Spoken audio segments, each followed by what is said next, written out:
I used to go diving a lot. Not so much anymore. But a couple of years ago, I was really into it. Had my license and everything. It's really beautiful down there. The pale, patterned sand, the water washing away the distance like a blue mist, and flashes of the brightest colors you've ever seen as some fish darts into view. I've done my fair share of exploring wrecks and grottos, but my favorite thing to do is hover right where the shelf plunges into the deep. You get the greatest dynamics there as deep-sea creatures come up to feed. Anyway, one time I was drifting along near Antigua, about 40 feet down. I had 2 tanks with me, so I could stay down for several hours. The shelf sloped off to my left, and rocks and coral broke the monotony of the sand to my right. I hadn't seen much that day and was getting a bit bored. But then I noticed a large octopus. It was a deep sea type, probably washed up accidentally. They don't usually come up to hunt, you see. It seemed sluggish and didn't react when I drifted over to it.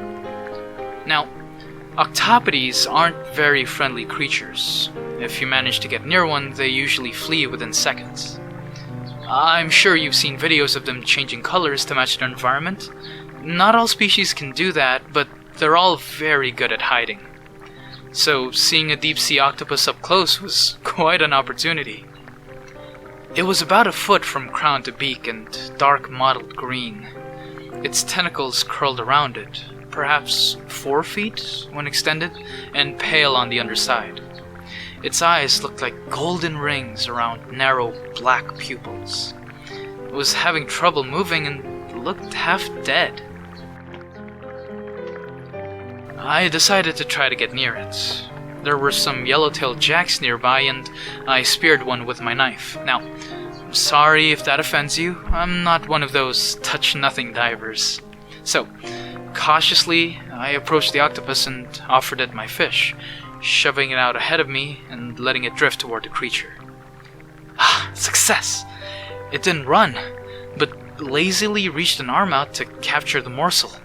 It brought it under its beak and began to devour it. I drifted closer, trying to acclimate it to my presence. Over maybe half an hour or so, it became more lively and used to my presence.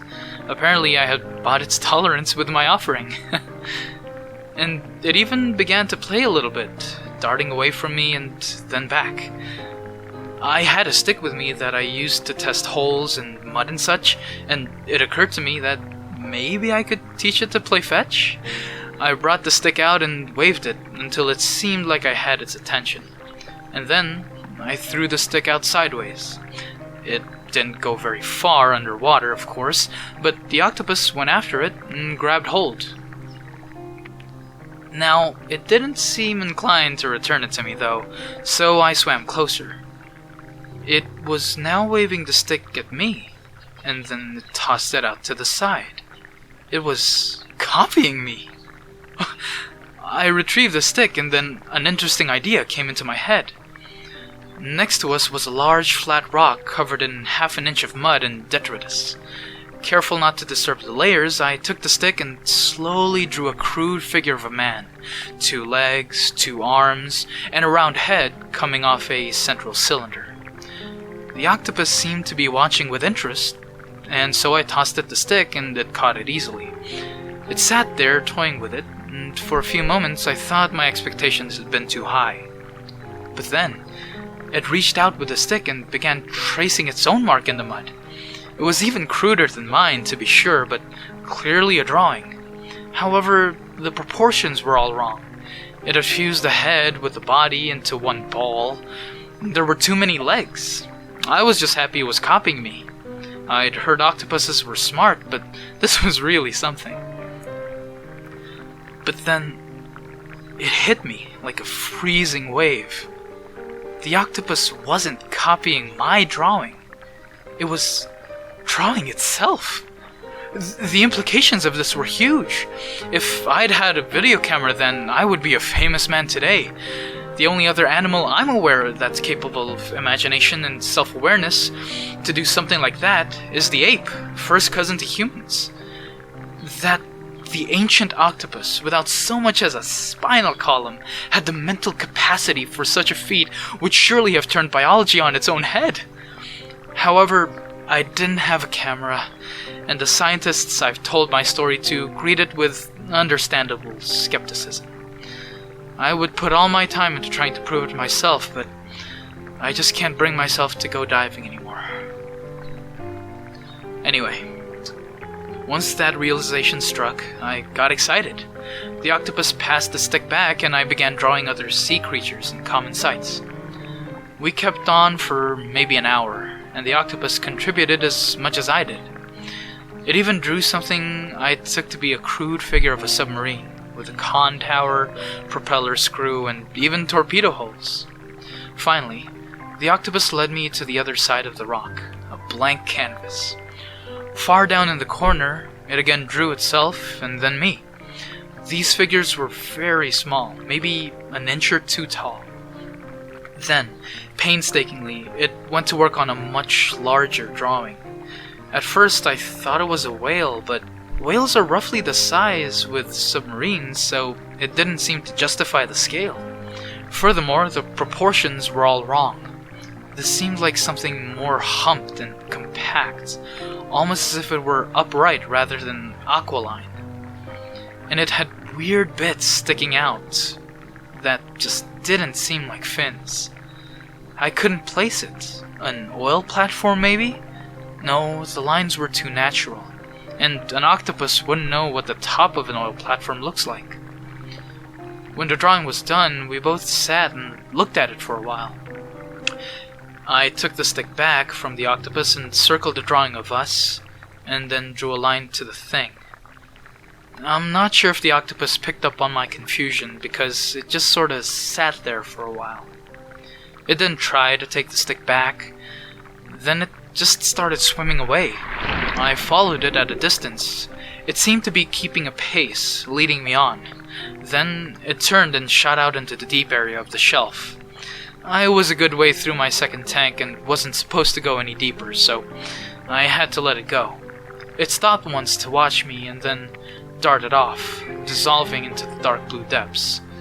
I looked after it for a few minutes to see if it would return, but there was nothing, so I started watching the other fish and making my way slowly back to the boats.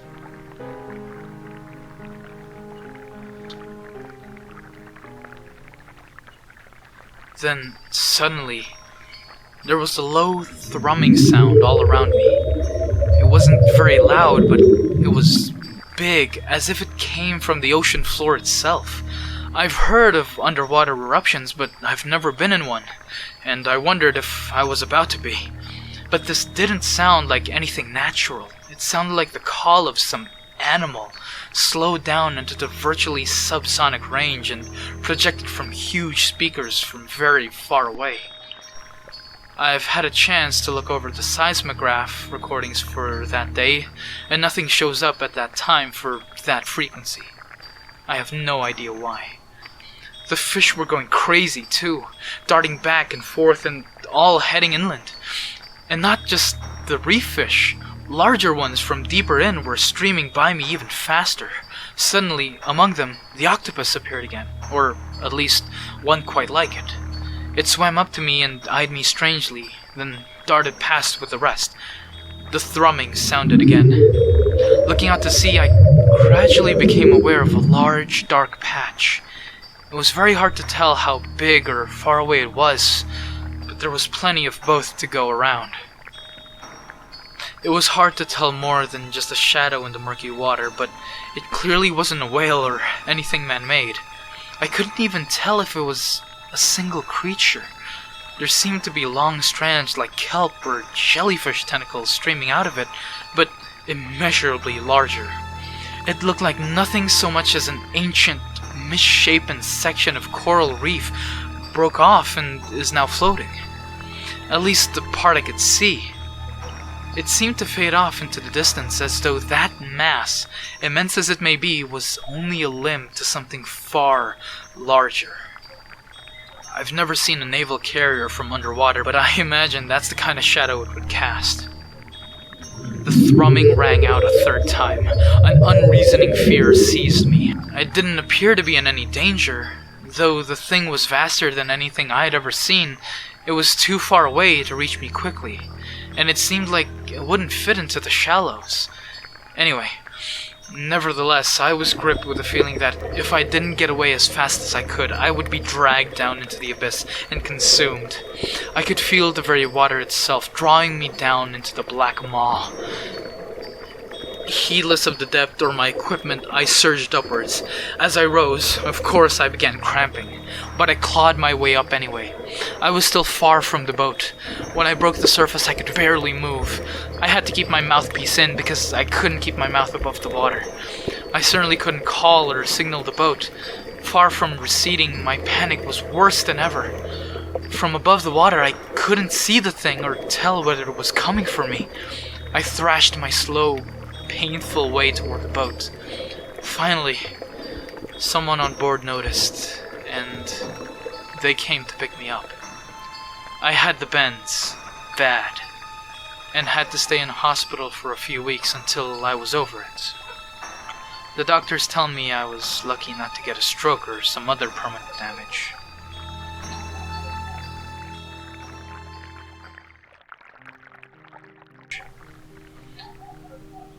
So, that's my story. I'm sorry if I can't give a more satisfying conclusion. I still don't know myself what I experienced. My friends think it was some form of rapture, but it just doesn't match with the symptoms. Narcosis is supposed to reduce anxiety, not stimulate it. And my hallucinations, if that's what they were too vivid and specific. Anyway, since then I've been afraid of the water.